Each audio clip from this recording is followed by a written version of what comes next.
ઈમાનદાર જે પણ માણસો હોય છે તે બહુ જ હોશિયાર હોય છે.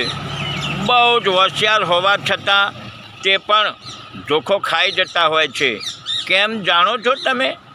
તે પોતે એવું સમજે છે કે બધા જ મારા જેવા ઈમાનદાર હશે અને બધા જ મારા જેવા ઈમાનદાર હશે તે વાતથી તે બીજા પર ભરોસો કરી લેતા હોય છે અને એટલે જ તે ધોખો ખાઈ જતા હોય છે.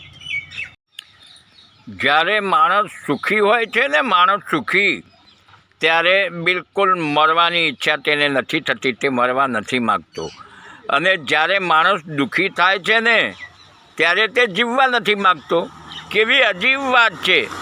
સુખમાં મરવા નથી માગતો અને દુઃખમાં જીવવા નથી માગતો. જે વ્યક્તિની પાસે શક્તિ છે ને, તેની શક્તિનો કોઈ મુકાબલો નથી કરી શકતું. પરંતુ સાથે સાથે જે વ્યક્તિની પાસે શક્તિ છે ને, તે વ્યક્તિ પાસે સહન શક્તિ પણ હોવી જોઈએ.